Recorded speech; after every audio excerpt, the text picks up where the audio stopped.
So, this is the organised chaos of my library that I'm currently trying to sort out before I completely lose my mind. And you know what? You should have seen this room a week ago, because you couldn't even see this bit of floor. Hi everyone, yeah, I'm here. It's me, I'm Sabrina. This is Books at the Wormbag, so welcome. And it's 2025. What happened to 2024? And my God, did we survive it? Well done. Although the way 2025 has started, I'm slightly concerned we're in for another shit show of a year. But there we go. Anyway, I'm still reading. I'm still a bookseller, which is very nice. And it's bloody freezing in here, hence the hat and the big fleece. There's currently a leak in my library roof over in the back corner. So I've got a little heater on, which you've just seen. And yeah, we're going to have to get a chap out to sort out the roof. We think we know where it's coming in. It's only at a certain angle, so obviously all the heavy rain that we had in the UK not that long ago has been coming in various parts of our house. So this is the third leak in our building. So this year is going to be expensive as well. Good job I'm still working then. So I was going to have a plan of a whole pile of videos I was going to do today, but life has stopped me doing that. It turns out I'm still incredibly tired, and on a day off where I had this whole list that I was going to do and all this reading I was going to do, I slept until midday, which is not great, and I really need to sort something out about that, because I can't keep going on for the rest of the year of actually just catching up on sleep on the days I'm not working, because nothing's going to get done. So this video is not even an update. I'm going to do that another day because I'm not even in the right headspace for that. It's just, wow, it's me waffling at the moment. What am I reading right at this point in time? Do you know what? I've left one of those books downstairs. So I'm currently reading Voyage of the Damned, which is the Waterstones Sci-Fi Fantasy Book of the Month.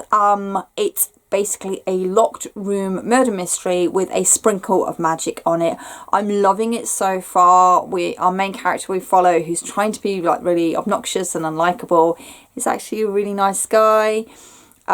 He's just being that way because of things and reasons. And the cast of characters in this book, they are like absolutely bonkers, insane, but I absolutely adore Grasshopper. She is so cute, but she's 6 years old and incredibly annoying, so she should be so cute. So that's one of the books I'm reading this month. I was hoping to try and crack on with that today, but I'll have to see how it goes. The other book I'm currently reading, which I started just before Christmas, is Wicked. I have had Wicked in my cupboard for 20 years. I have a copy around here somewhere. I don't know where it's gone. I don't know where that's gone. I brought it, oh God, just before I saw the stage show. So yeah, it's got to be at least 20 years I've had it. And I've apparently never read it. I thought I had, and I have never read it. So I started reading it, discovered it was free on Audible. So I'm currently listening to that while I do the walk to work and on my lunch break. So I'm getting through it a lot quicker than I would normally be doing. At times I want to stop and think, I don't want to listen to this anymore, I'm not enjoying it, and then it just sucks me back in. So it really is one of those books where you think there's a hell of a lot going on in this that isn't obvious if you only know Wicked from the musical. It is not the musical by any stretch of the imagination. It is its own separate thing. It's very, very different. But there's definitely a lot of politics going on there. There's a lot of social commentary going on in there.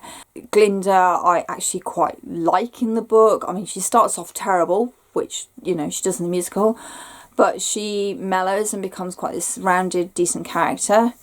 Elfie is very complicated in the book, seriously messed up as a child. You know, Fiero is very, very different. So I'm not going to spoil that for you. Bok, he has his moments, but overall I think somewhere there's a decent person inside him. He just doesn't quite know how to be that.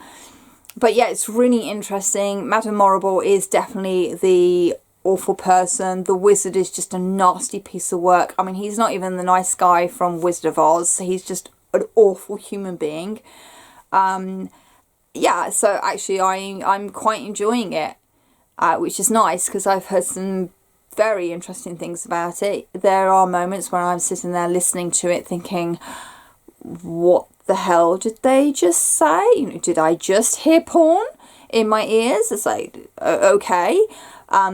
But it's very interesting how this book created such a phenomenon of the musical. So yeah, that's happening as well, and I'm hopefully going to finish that at some point in the next week, which would be good. I finished reading, where is it? Excuse me a minute. Yeah, that's how chaotic it is in here. Oh, I finished reading The Last Gifts of the Universe by Riley August the other week. This is quite a short little book. I think it's about 200 pages. It's hope punk, sci-fi hope punk, very much in the realm of Becky Chambers. So if you like, you know, the Monk and Robot books, To Be Taught If Fortunate, and obviously the Long Way to a Small Angry Planet series, you're going to love this. It's really sweet. I picked it up because there's a cat on the cover. I'm a sucker for a cat, as most of you know. The cat's called Pumpkin, so even sign me up. And we follow two siblings as they attempt to find the solution to why all the other civilizations in the universe have been dying out in order to save their own home planets.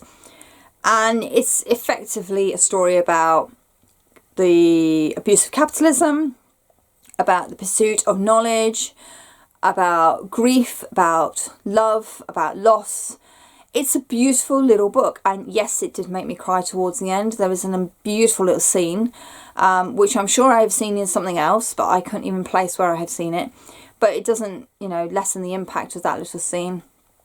And it's really lovely and well worth reading, well worth an afternoon of your time just sitting there and reading it. If you want to feel slightly more hopeful about our future, you can't go wrong with reading this.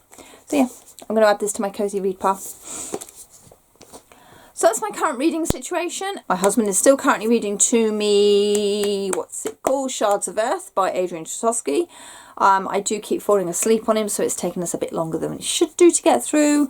We are also trying to finish Want by Gillian Anderson, which is certainly interesting. I'll leave it at that. So yes, I'm getting there. I'm trying to charge through a few more books. Because obviously, as you can see, I have an awful lot here and it's getting out of hand. It's got to the point where it's starting to cause stress.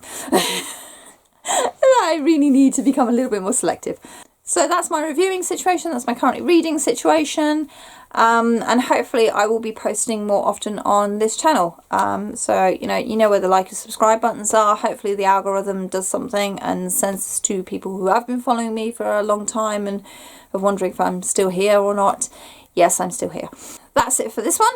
Thank you very much for watching. Let me know what you are reading down below. That'd be great. Although, you know, no promises that I'm going to be checking out all these books because I've got so many of my own, which I will talk about in another video. Thank you very much for watching and take care. Happy reading. Bye.